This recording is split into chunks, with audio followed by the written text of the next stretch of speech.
In this event of the Swiss Service Design Network, we speak with Emmanuel Fragnière, a service design professor and researcher on how to set scenes for new experiences with theater. We will start with a talk by Manu, followed by a Q&A session that covers questions like: how do you select the actors when prototyping services with theater? What's the simplest way to start using theater-based approaches in my service design work? How do you convince clients and stakeholders to use theater as a tool to improve the customer experience? Thanks to Manu for this lovely conversation. We're all service designers and we all use a process of service design. And I wanted to insist on this notion, as we say, making the invisible visible. This is, you create a smartphone, for instance, okay, you can touch it, you can have an idea. And in our field, we're creating what we call intangible products, services. So I will insist on that part that we call also prototyping. But I'd like to go a bit further and to include this notion of theater reenactment, okay? In order that we not solely see the logistic aspects of our design, of our service design, but also the what we call the mental elements, like the emotions, okay, which are very important in our creations. Okay, a bit of theory. Maybe the main postulate in service science is that a service acquires value when the client perceives the benefit of it. Okay, so the value perception, we all know in this field, is very important. We're creating what we call recurrent services, like you've created a restaurant. You need that your customer, after a first evening at your restaurant, they want to come again in the next time. So we need to leave a trace, an emotional trace in the mind of your client in order that he want to come again to your place. Okay? Practically, what does it mean? It means that most of these salient attributes, so a salient attribute is an element of perceived value. This salient attribute is perceived during the service experience itself. Okay? When you've got this co-creation between the service provider and the client. Okay, we're in terms of salient attributes, so elements of perceived value, we're in a sociological theory that is called the theory of simple and complex taste. Okay, maybe just to make it simple, can you raise your hand if you love coffee, for instance? Okay. You love coffee. Why? Because in your childhood, you would ask, Dad, can I have a... It's not very good, but you learn to appreciate the taste. You learn to appreciate the ritual that is related to it. And we fall in the category of salient attribute that we call mental or emotional attributes. Okay? The other categories of salient attributes are called the logistic salient attributes. And this is why I wanted to do this presentation, to show that naturally as a service designer, we include these logistic salient attributes, but it's not that easy to include emotions in our designs. Okay?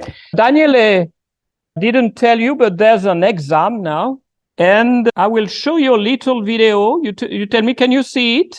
It will last 1 minute. And you try everybody, and you can interact with the chat. At the end of this video, you tell a salient attribute you've identified, and if it's mental or logistic. Do you understand?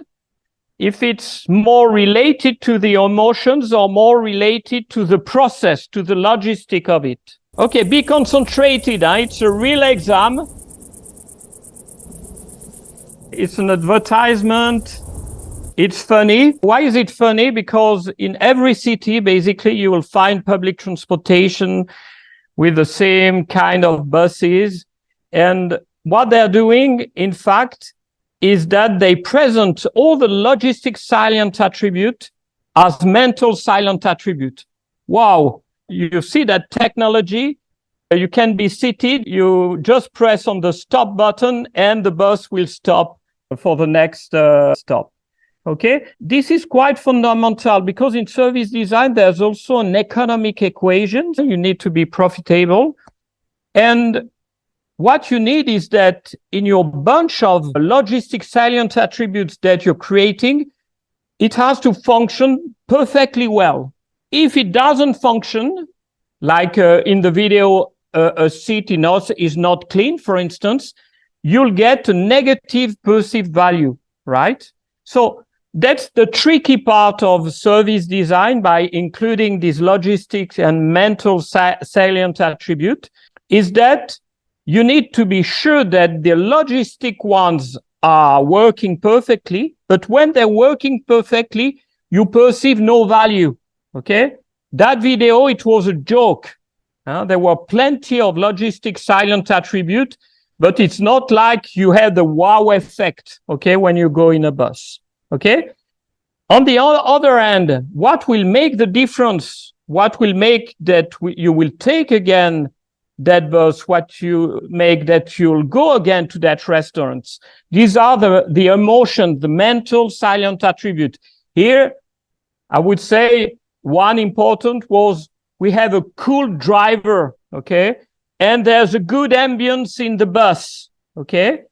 And this is really what's seen as positive. So logistic silent attribute, we say it's like necessary but not sufficient conditions. What's sufficient is that when they're working, you're able to introduce these mental salient attribute. Okay? So in terms of economic equation, the idea is that we've got these two types of salient attributes, and there's an overall perceived value that is very high, and you need to have that the cost structure is far below because everyone is perceiving a service in a different manner. Okay, so very rapidly, service design process. I'm agnostic, so I'm just presenting the process we're using with our students. You've got the field work. In our case, it's based on ethnographic studies to reveal these salient attributes. Then we're scripting that, and we're using the Shostak blueprint in our case, so a visual tool. We'll come back to that, Daniele, because we've got a big gift to make to our listeners. Then the staging, this is the prototype part, but in our case, because I'm working in the tourism department, to me, it's very important to include these emotions. So we go a bit further and we employ this theater reenactment approach to be sure that we include all these silent attributes. And finally, they see the production where you're selling your services and your clients can enjoy the quality of your services. Okay. So theater-based approach, it's not theater per se. It's not a spectacle. It's a theater-based approach, meaning that we're using the rules of theater, very simple rules, but to be sure that we get to that notion, make the invisible visible. And here, what matters to me are the emotions. Okay, we're sure upstream that the designer can see the emotion that will be provided to the client. Okay, so what we're doing, more than a prototype, it's a service experience. It's based on service experience plays.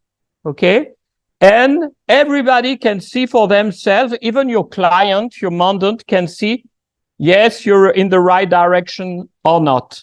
Okay, so we're using a technique that is very well known in service design. It's called the zooming in and zooming out. Okay, you've got the entire blueprint, the entire experience, and it's like in music. I don't know if you, for instance, do you know that opera?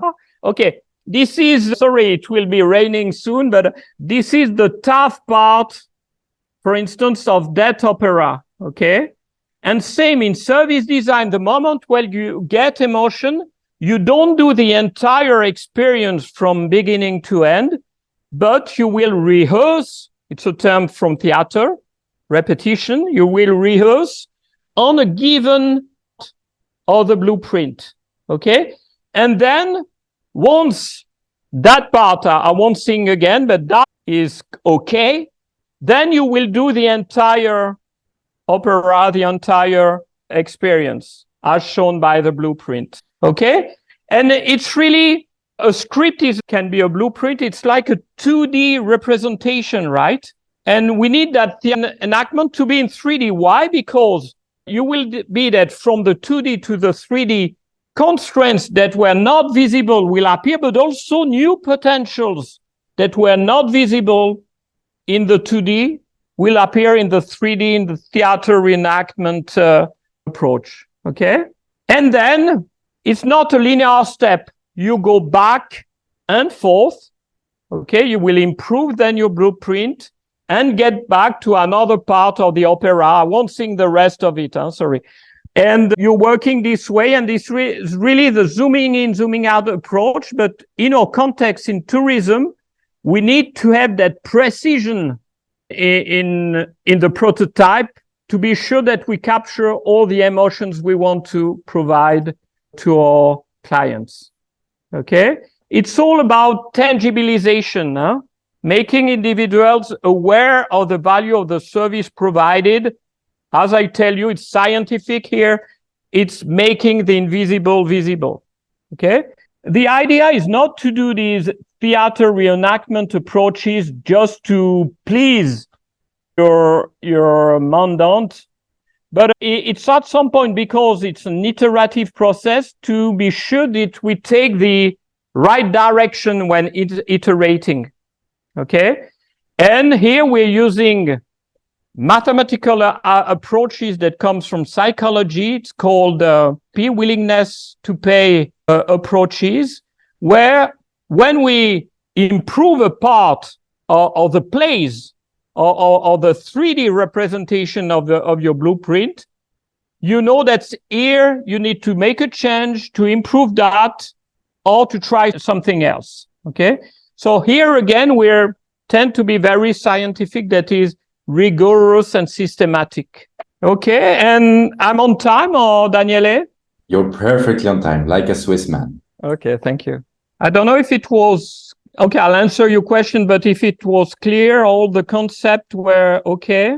It's extremely clear. I'm extremely thankful because you were able to pack something that might be quite complex in a very short amount of time. It felt like a bit of a TED Talk, like very short and very driven. One of the first questions I had, I saw in there that in the slides you said professional actors or something like that. So I'm wondering, when you do these kind of plays, is this something where you do the script and then you basically give it to real actors, or do you do it just with your team, with your students and whoever is willing to do it? It's a very important point. Huh? I started, I would say, more than 10 years ago to work with people from theater. The term is correct, professional actor, but I'll come back to that, what it means. Huh? With the idea that to really have that effect of making the invisible visible, let's work with professional theater actors.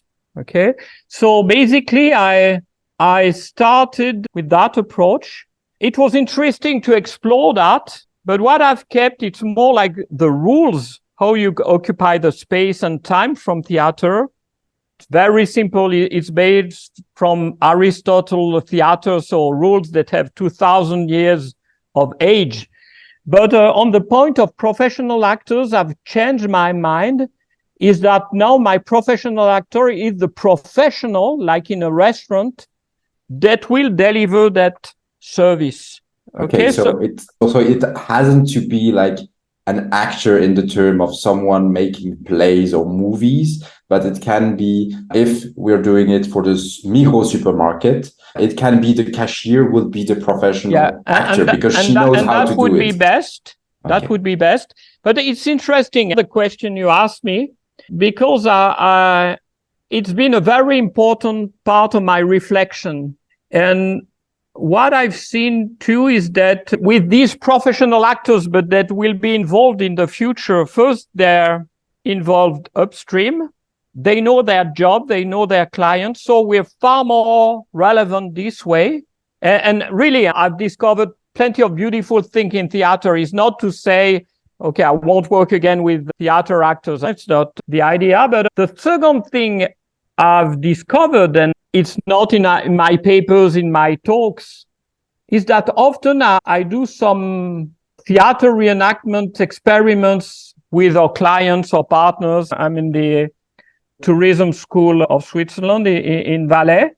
And often after a day, they call me and I say, was it okay? And usually they say, yeah, it was perfect, but I don't care about that. What I care is that it really served as empowerment. Okay. And very often this service design is based on these two postulates of human-centric and iterative approach. Okay. But what I've seen is that you've got that empowerment, and very often the improvement we are making thanks to the theater come directly from that cashier on these people. And this is very interesting. It's not solely theoretical or idealistic. Yeah, you need to put people at the centers. It really makes the difference. But that's what I've learned over the years doing that. Thanks so much. And a very practical question which comes from you, Dave. How do you gather these actors then who can play the role of users, consumers for very high-end services? Do you have thoughts? It's a good question. So I started with, my students to develop the methodology. And then often in MBA, they would ask me, could you do your service design approach because it's lively for our students? So at some point, I would get some funding to do that. And indeed, to hire professional actors, it costs a lot. But usually, how does it work? Is that a partner is interested in service design. And right from the beginning in the contract, I asked that they need to be involved. It's not solely a report that will be sent. And it's a good question because so at this point you paid and your professional actors are automatically integrated with good benefit for the company, but also we've got that problem I won't call scaling up, but dissemination in the company. Is that for me today? It's the most important condition. If I do for a restaurant, will I be able at some point to work with your personnel? Okay, because if not, I know that the result not solely won't be relevant, but won't be integrated in the company. We all know that service design is a powerful approach, but it's still not very well known. We know the design of a product and so on, but not of a service. My personal, if you decide to use people from the industry company, to switch sides. Okay, interesting point. There's a matter of cost, often because often they want something that could cost nothing and I just want the blueprint and so on. But to answer your question, to me, it's very important that these professional actors are the ones that will deliver the service to clients. And jumping on a question from TJ, what's the role that these actors play in developing the script? Do they just receive the script and you say, hey, this is how we're going to play? Or are they also a part of making the script, changing the script? Yeah. Do you see again my slide? If I can come back to that. Okay. Sorry. Okay. I presented you like a linear process. Okay. We need to be realistic. Often in mandates, we can do 1-2 iterations, but the ideal configuration is to be able to go from 2D to and then 3D from 2D and to work this way. But this is very expensive. It's more a problem, I would say, and I'd like to share that with you. Maybe you've got another view on that, but it's more a mentality problem and an industrial culture where we used to get the final products. Okay. But you'll be better off, in fact, to have your final service provider directly involved with you. At the end, it's far less costly because we all know that when things are well designed, then you've got less problem. Awesome. Thanks so much. And let's come a little back Here, let's zoom out a little bit. We've been very much into the actor topic. Let's zoom out with a question from Fede, which asks, in which fields, industries have you tested this workflow? Were there results across different industries and fields? And were there different results? The reason, but it's something also an interesting question, is that normally you would say, okay, the service sector needs service design. Okay. I had the possibility to develop superb projects, especially in the service sectors, tourism sector. So really for the service sector. But over the years, I have how it works. Eva, thank you for the question. I have, but here I've got some of these. I will show you something that I can do directly and with a good quality. So I'll come to that in a moment. But what I've discovered is that because I've got an industrial background, I had the chance to work with manufacturers, for instance. A particular in Valais, there's one very well known in the world to produce what we call inverters, to get solar panels and all these things. And this is my main client today because they know that it's not about an inverter, solar panels. At the end, it's about the user experience. The way that family will modify its consumption patterns to economize and so on. So just to answer your questions, I had the chance, in fact, to work in like every sector of the economy, banking, insurance, industry, service, and so on. And where basically my contribution, because we need recognition, is most appreciated to do is paradox. It's like a paradox. It's in the industrial sector.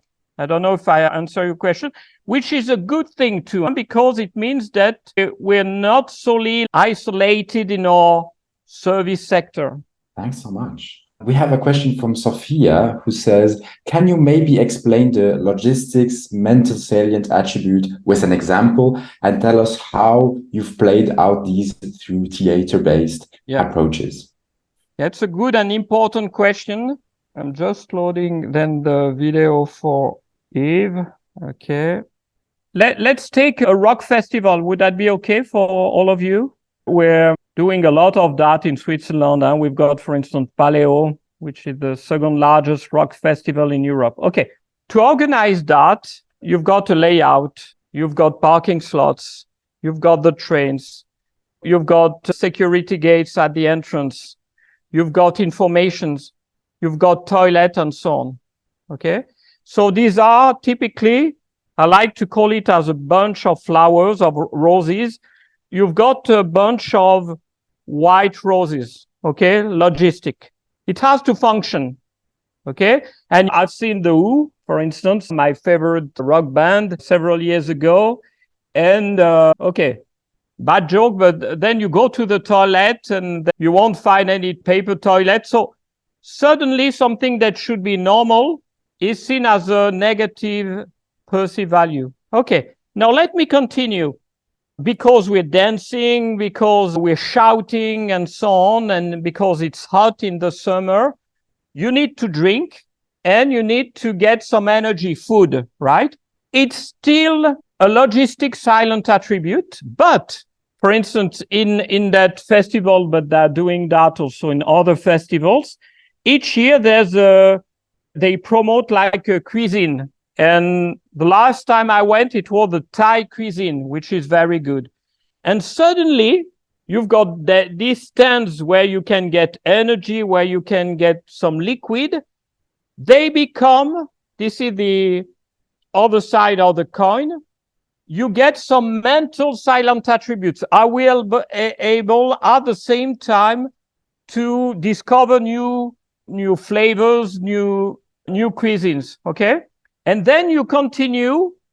And that what matters, for instance, in festival with a very high reputation, you've got pure, what we could call pure mental salient attribute, like the ambience, like the fact that I'm again with my friends that were at school with me, or to become these guys like a hippie, for instance, okay? To see my idols in real, okay? And these are pure mental silent attributes. I don't know if I understand well your question, but at the end, when you're doing your theater reenactment, as I did with the video with the bus, you need to be aware of what are all the logistic silent attributes, and there are many, okay? And they have to work properly to avoid any negative value. And you've got a long list of mental silent attributes that are more complex to, even if it's designed to create, okay, in real time. Okay? So I don't know if I answer your questions. Yes, absolutely. We hear that from Sophia. One question from Dana is, I like the concept of make users aware of the value you're delivering. Can you talk more about this? Let's say that you're preparing cookies for your family, right? And it will take a long time. And okay, if you're preparing cookies, we've got here, it's even more like a mental silent attributes. You're educated to appreciate the work that has been done. Okay, so I would say you can do that in your backyard, in isolated in your kitchen. It will work. You will provide the emotion, right? The problem is with more, I would say, more new services or more complex services of today involving like a more complex resolution. I can think about education, for instance. Okay. Here, and it's not marketing, it's really part of the design. You need to make the invisible visible to show that there's been a hard work. Okay. Let me take a simple example. Have you seen all these new, I wouldn't say culinary restaurants, but fancy restaurants, right? Now, it's often the case when they have a real cook with a real in between the kitchen and the room where the guests are eating, okay? And that's typically about tangibilization. If you're really doing with love your cuisine, just putting a window between, and it's quite new as a concept, okay? You show to the client some logistic silent attribute, it's clean, they're doing that by themselves, but you'll see also mental silent attribute like the passion, the love the cook is using to produce the best out of ingredients, okay? Just to answer your question, it's very important. I think for new services, for more complex services, tangibilization is not solely marketing, it's part of the design itself. You need to see that there's hard work, dedication behind the scenes, that it's Awesome. Not automated. Wonderful. Thanks so much, Manu. Another question which comes Thank you, Emma. Good. Okay, Yves, a Japanese client. Each time he came to Brussels, he asked me to go first to the sushi fac. Yeah. As a professional, you know about that, but because to appreciate the beautiful work made by designers. But for the clients, sometimes it's not to show off, to exaggerate on that, but just to show that there's been a big involvement in that process of creation. Another question will be for prototyping. How might we bring in people who are usually not in the room? For example, people with disabilities, marginalized people, or holding trauma. Do you have experiences to share here? Yeah, because just to make a little bit of advertisement for our institute, we are specializing in inclusive tourism. Okay, we've got in Switzerland a big project. There are 12 in Switzerland related. It's an InnoBooster related to technology and special needs. Naturally, I'm including this kind of approaches. But, and this is an interesting question, because there's also, and it's really related to our society, apart from the fact that it's in the constitution in Switzerland, but other constitution that everybody can have access to culture and so on. So you need to, in your design, to include this notion of inclusivity, but also, and it really comes from the industrial era where you would segment things, right? To say, okay, there's a product for the baby, a product for the teens, a product for the senior, and so on, okay?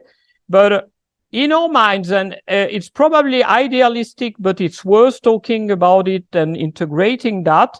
In our profession, we go more and more towards what we call universal design, meaning that if you design some service experience and you take into account that a person can be in a wheelchair, for instance, you know that it will benefit also parents with their baby or older people and so on. To answer your question, we're working on that. It's not an easy matter, to be honest with you.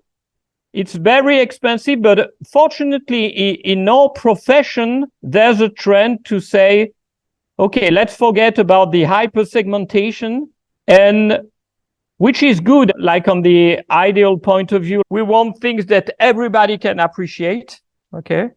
So that in our profession, there's a trend to go in that direction. Practically, to be honest, it's not easy. I'm talking to hoteliers sometimes and, okay, is it mandatory or not?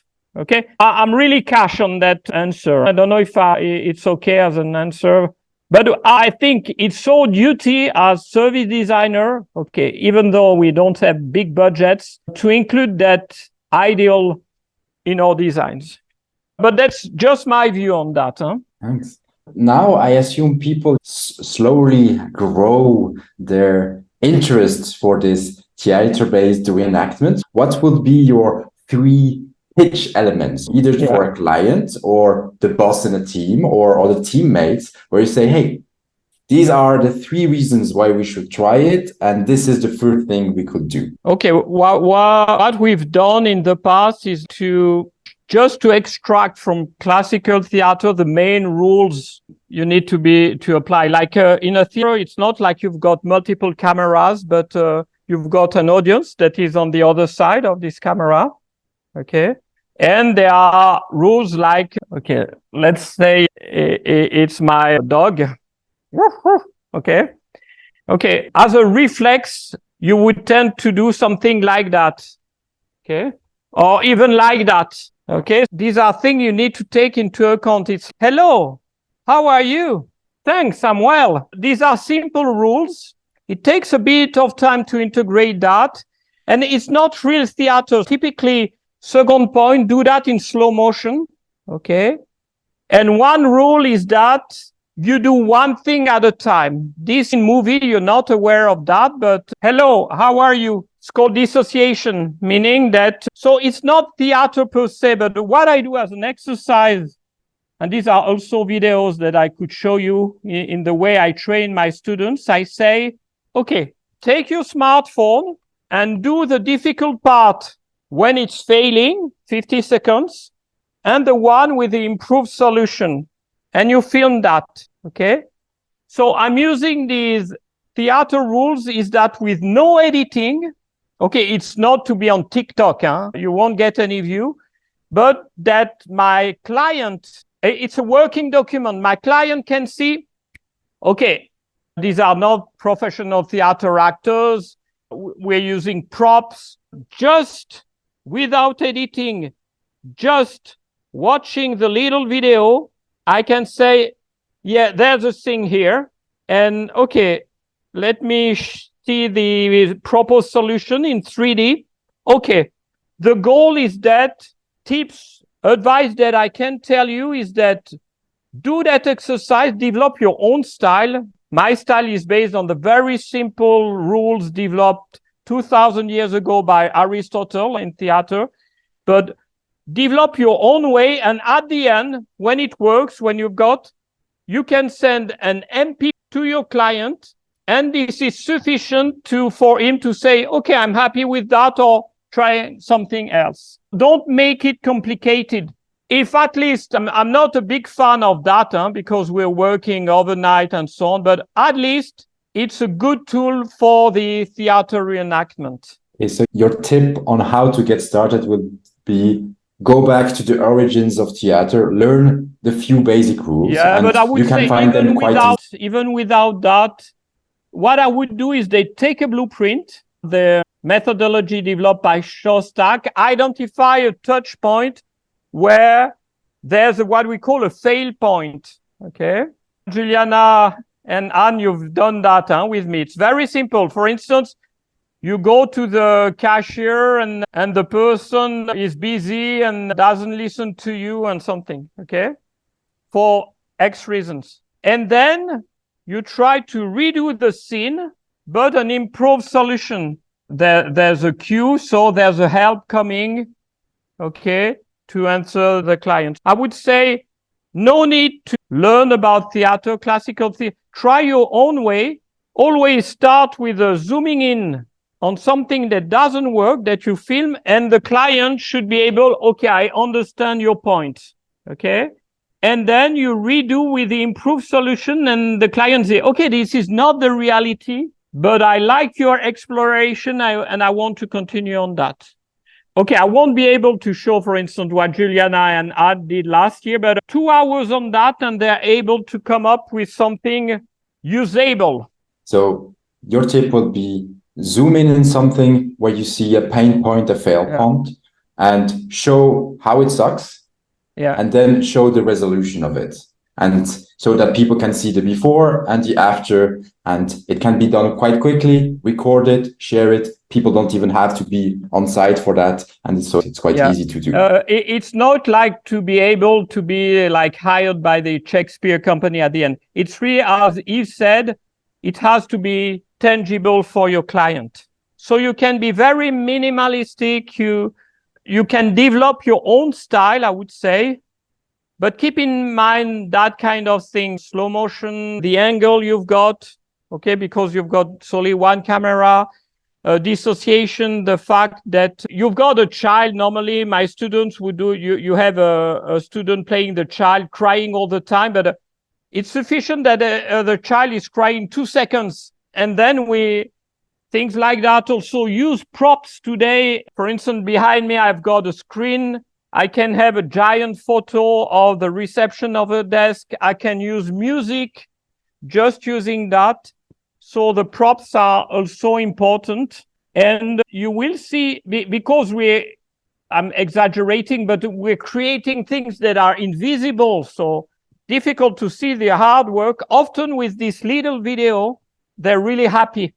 Okay. I can project another thing, maybe.